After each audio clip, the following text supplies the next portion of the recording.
Good morning. मैं doctor Anita Mathur, department of geography, BSR government arts college Alwar. BA part third का जो first paper है geography of Asia, उसके लिए हम बात करते हैं आज प्राकृतिक वनस्पति की। इसके पहले हम उसके फ़िज़िकल फीचर्स, क्लाइमेट, फिजियोग्राफी, वो सब चीज़ें हम वहाँ की ऑलरेडी देख चुके हैं, वहाँ के मैप्स को भी देख चुके हैं।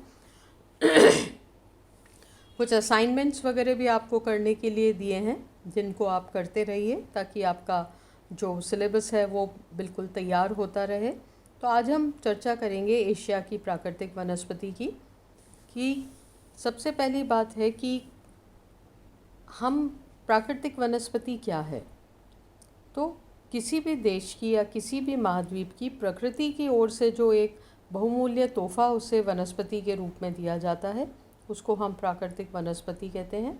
और सामान्य रूप से प्रदेश की प्राकृतिक वनस्पति और प्रदेश की जलवायु की दशाएं ये आपस में कनेक्टेड होती हैं। जिस प्रकार की जलवायु होती है उसी के आधार पर वहाँ की उस क्षेत्र की वनस्पति पाई जाती है। तो हम ये कह सकते हैं कि प्राकृतिक वनस्पति जलवायु का ही एक सही मापदंड है, अर्थात हम जलवायु का अनुमान उस वनस्पति के आधार पर लगा सकते हैं। तो सामान्यतया वनस्पति जो है वो 3 प्रकार की होती है। वैसे क्षेत्र विशेष की परिस्थितियों में ये इसका आपको अलग अलग वैरायटी देखने को मिलती है, पर मोटे तौर पर हम उसको 3 रूपों में मानते हैं, जिसमें पहले रूप में होता है झाड़ियाँ और वृक्षों वाली भूमि, फिर आते हैं घास के मैदान और फिर आती है शुष्क वनस्पति। तो इस प्रकार से, मतलब इस क्रम में इस प्रकार से ये जो वनस्पतियाँ होती है वो पाई जाती हैं। तो अगर हम एशिया की बात करें, तो अगर आप वनस्पति को पढ़ते समय एशिया का क्लाइमेट का मैप अपने सामने रखेंगे तो आपको बहुत सारी चीज़ें यहाँ पर क्लियर होती जाएंगी। तो प्राकृतिक वनस्पति के अंतर्गत हम आर्थिक दृष्टि से सबसे अधिक महत्वपूर्ण, मतलब ये एक सबसे इम्पोर्टेंट रिसोर्स होता है किसी भी देश का। आर्थिक रूप से इनका बहुत महत्व होता है और वो देश बहुत अच्छा देश माना जाता है जिसके ज़्यादा भाग पर वन या प्राकृतिक वनस्पति का कवर होता है। उसको हम बहुत रिच कंट्री मान सकते हैं जहाँ पर इस प्रकार की अवस्था है। तो वनों के अंतर्गत एशिया के धरातल पर स्वतंत्र रूप से जो प्रकृति की तरफ से उगे हुए वृक्ष आते हैं उनको हम मानते हैं। और यहाँ पर जो वृक्ष मिलते हैं उनका आकार, प्रकार, रंग, रूप, सघनता, विरलता, ये 100% यहाँ की मिट्टी, धरातल और जलवायु, इन तीनों का प्रतिफल होता है। तो सामान्य रूप से जो वन है यहाँ पे हम मोटे रूप से हम वनों को 3 प्रकार के उसमें बांटते हैं। पहला होता है सदाबहार, फिर पतझड़ी और फिर कोणधारी। तो एशिया महाद्वीप के उत्तरी भाग में, जो कि बहुत ठंडे क्षेत्र हैं, जहाँ की जलवायु बहुत ठंडी होती है, जहाँ पे निरंतर स्नोफॉल होता रहता है, वहाँ पर कोणधारी वनस्पति पाई जाती है। और मध्य भाग है जहाँ पे मानसूनी जलवायु पाई जाती है, वहाँ पतझड़ी वन पाए जाते हैं। और दक्षिणी भाग में जहाँ पर वर्षा का औसत बहुत अच्छा रहता है और साल भर तापमान ऊंचे रहते हैं, वहाँ पर सदाबहार वनस्पति पाई जाती है। और स्थानीय परिस्थितियों और स्थानीय जलवायु के अनुसार भी यहाँ पर इनमें जो वनस्पति है इनमें पर्याप्त विभिन्नताएं पाई जाती है। हमें अगर हम 2005 या 6 में एक सर्वे किया गया था, उसमें हमने ये देखा था कि एशिया के कुल धरातल का लगभग 21% क्षेत्र जो है वहाँ पर ये प्राकृतिक वनस्पति पाई जाती है। परंतु इसमें भी बहुत ज़्यादा वेरिएशंस पाए जाते हैं। कहीं पे ये इसकी सघनता बहुत कम है और कहीं पे 61% से भी अधिक पे आपको वनीय भाग मिलेगा। तो एशिया बहुत विशाल महाद्वीप है और इस विशाल महाद्वीप में इस प्रकार की विभिन्नताएं हमें निरंतर देखने को मिलती है। अब अगर हम यहाँ के वनों की बात करें तो यहाँ पर सबसे पहले हम बात करेंगे जो भूमध्य रेखीय सदाबहार वन है। देखिए यहाँ पे हमें नाम से ही क्लियर हो जाता है। भूमध्य रेखीय मतलब भूमध्य रेखा का क्षेत्र मतलब जिस पे वर्ष पर्यंत सूर्य की किरणें सीधी पड़ती है, उसका क्या रिजल्ट रहता होगा? वर्ष पर्यंत तापमान ऊंचे रहते होंगे। तापमान ऊंचे रहने की वजह से वाष्पीकरण और ये सारी क्रियाएं अधिक होती होगी, तो हमें समझ में आ जाता है कि ये वो क्षेत्र है जहाँ पर वर्षा भी अच्छी होती होगी। अब जहाँ पर वर्षा अच्छी होगी, तापमान उच्च होंगे, तो ऑटोमेटिकली वहाँ पर सदाबहार वनस्पति ही पाई जाएगी। तो यहाँ हम एशिया के जलवायु की बात करते हैं। तो एशिया में क्या है कि जो एशिया का दक्षिणी भाग है उसमें इंडोनेशिया, मलेशिया, फिलीपींस, दक्षिणी पूर्वी भारत, श्रीलंका, ये वाले जो क्षेत्र हैं ये भूमध्य रेखा के समीप हैं। और इसका क्या रिजल्ट रहता है कि यहाँ पर सदाबहार वनस्पति पाई जाती है।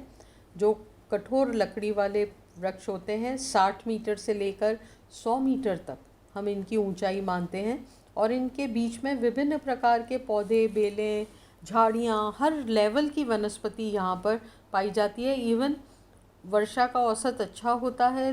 वनों की सघनता के कारण सूर्य की धूप ज़मीन पर नहीं पड़ पाती है, तो कई क्षेत्रों में दलदली वनस्पतियाँ भी यहाँ पर हमें देखने को मिलती है। तो ये वृक्ष जो होते हैं ये वर्ष भर हरे भरे रहते हैं, और इनके जो तने होते हैं उनसे बहुत सारी लताएं लिपटी रहती है। इन वनों के जो प्रमुख वृक्ष होते हैं उसमें हम ले सकते हैं रोजवुड, सिनकोना, बांस, बैर, ताड़, रबर, नारियल, गटापरचा, महोगनी, ये यहाँ के मेन वृक्ष हैं। और इन वृक्षों के बारे में आप देखेंगे तो आप ये देखिए कि ये सब बहुत ऊंचे वाले वृक्ष हैं, बहुत लंबाई तक जाते हैं ये, और बहुत सघनता से यहाँ पर पाए जाते हैं। और यातायात के साधनों की कमी यहाँ की जीवन में थोड़ी अनिश्चितता और अभाव की स्थिति पैदा करती है, क्योंकि अभी बहुत ज़्यादा वनों को साफ़ करके यहाँ पे यातायात के साधन शायद इतने विकसित नहीं हुए हैं, और जलवायु की विषमताओं के कारण इन वनों का प्रयोग नहीं हो पाया है, इसलिए आर्थिक दृष्टि से अभी इनका महत्व कम है। इन वनों की लकड़ी से भी मतलब अभी यहाँ पे बहुत ज़्यादा लकड़ी भी यहाँ पे नहीं काटी जाती है, और उसका जो हार्ड लकड़ी है तो उसका उपयोग हम फर्नीचर, कृषि यंत्र, रेल के डिब्बे, जहाज़ का सामान, इन सब कामों में करते हैं, और ईंधन के रूप में भी कुछ मात्रा में करते हैं। और इस क्षेत्र में रबर के भी बहुत पौधे वृक्ष पाए जाते हैं, और रबर के वृक्षों से दूध निकाल के जो रबर बनाने का कार्य होता है वो भी इस क्षेत्र में बड़ी मात्रा में होता है। जो इनमें से तटीय क्षेत्र हैं वहाँ पे बहुतायत से नारियल के वृक्ष पाए जाते हैं, और उसका उपयोग हर तरह से किया जाता है। उसका तेल भी बनाया जाता है, फ्रूट में भी उसका प्रयोग किया जाता है, उसके जो पत्ते होते हैं उनका भी चटाइयों बनाने में उपयोग किया जाता है। मतलब वो एक इस प्रकार का पौधा है कि हर पार्ट उसका हम अच्छे से यूज़ में लेते हैं। तो हम भारत में रहते हैं और नारियल के पेड़ तो हमने भी देखे हैं, तो आप ये देखिए कि यहाँ पर ज़्यादातर वृक्ष इसी प्रकार के मिलते हैं जो ऊंचे जाते हैं, ऊपर इनका विस्तार बहुत ज़्यादा होता है और इनकी सघनता काफ़ी अधिक होती है। तो भूमध्य रेखीय सदाबहार वन हमने ये देखा किस क्षेत्र में पाए जाते हैं, यहाँ पर किस प्रकार की जलवायु पाई जाती है कि वर्ष पर्यंत यहाँ पर ऊंचे तापमान, अधिक मात्रा में वर्षा, अच्छी वाष्पीकरण की दर, ये सारी स्थितियाँ यहाँ पर पाई जाती है। वनस्पति की सघनता इतनी अधिक होती है कि कई स्थानों पर सूर्य की किरणें भी ज़मीन तक नहीं पहुँच पाती है। वृक्ष जो होते हैं उनके तने मोटे होते हैं, उनकी पत्तियाँ चौड़ी होती हैं जो कि साल भर हरी भरी रहती है। उनको कोई अपना नमी का बजट नहीं बनाना पड़ता, इसलिए वो पत्ते गिराने की आवश्यकता उनको नहीं पड़ती है। तो इस प्रकार की जो परिस्थितियां हैं उसमें जो वनस्पति पाई जाती है उसको हम सदाबहार वन कहते हैं, और एशिया के दक्षिणी भाग में इस प्रकार की वनस्पति पाई जाती है। उसके बाद हम आते हैं दूसरी प्रकार की वनस्पति पे, जिसको हम कहते हैं उष्ण मानसूनी वन क्षेत्र। यहाँ पर हमने एक शब्द का प्रयोग किया है मानसूनी। हम पहले क्लाइमेट जब पढ़ रहे थे तो हम पढ़ चुके हैं कि मानसूनी जलवायु क्या होती है। तो मोटे तौर पर हम इससे क्या समझते हैं कि मानसूनी जलवायु वो है जिसमें हवाएं 6 महीने स्थल से समुद्र और 6 महीने समुद्र से स्थल की तरफ जाती हैं। तो इस प्रकार की परिस्थितियां जब हम इनके बारे में सोचते हैं तो हमें ये समझ में आ जाता है कि ये वो क्षेत्र है जिसे एक ऐसे सीज़न में अपना गुजारा करना पड़ता है जब नमी की मात्रा बहुत कम होती है। और इसीलिए ये यहाँ की वनस्पति साल में एक बार अपने पत्ते गिरा देती है ताकि उसका जो नमी का बजट है वो नमी का बजट बना रहे, उसकी कमी नहीं आए। तो इस प्रकार के उष्ण मानसूनी जलवायु वाले प्रदेशों में Bharat, Pakistan, Myanmar, Vietnam, Laos, Cambodia, Thailand, दक्षिणी चीन आदि क्षेत्र इसमें ये वनस्पति पाई जाती है। और इस प्रकार के वनों से जो प्राकृतिक वनस्पति है वो वर्षा की मात्रा के वितरण पर निर्भर करती है।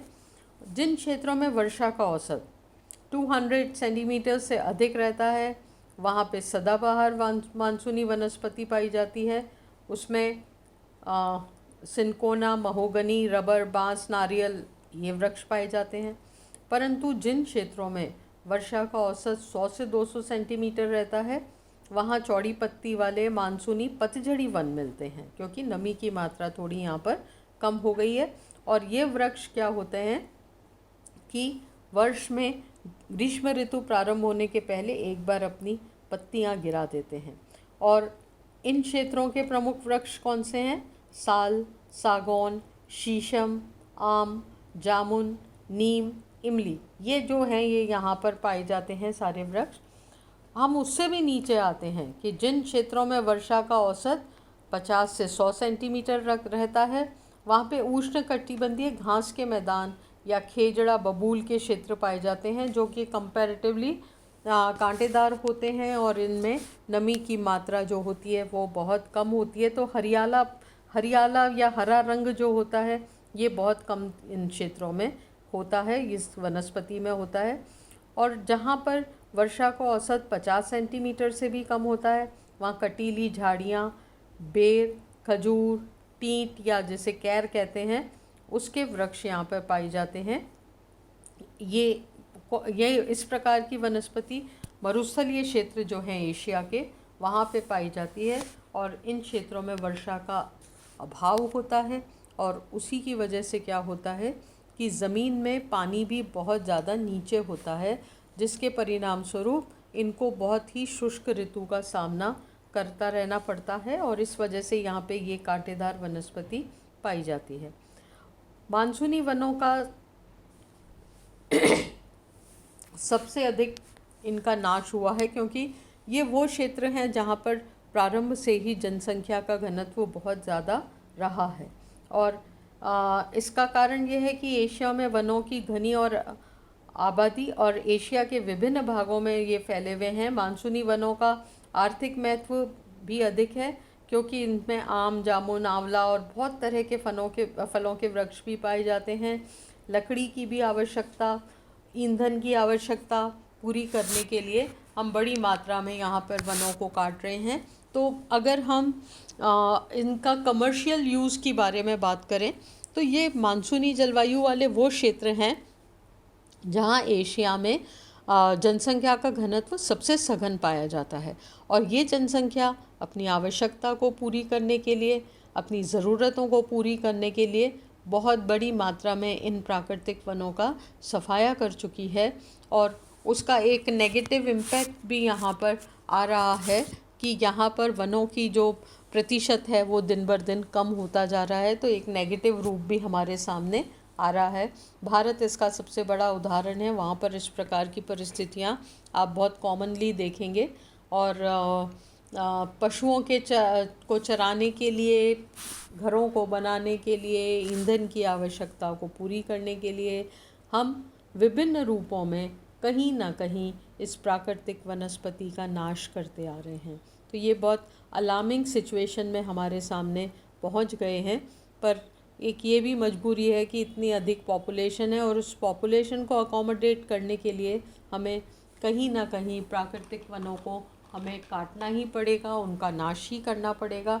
तो हमें बस इस प्रकार के उपाय भी करते रहने चाहिए कि हम साथ के साथ वृक्षारोपण भी बराबर करते रहें, ताकि हमें बहुत सारी पर्यावरणीय समस्याओं का सामना भविष्य में नहीं करना पड़े। कल की क्लास में हम आगे के वनों की चर्चा करेंगे। Thank you.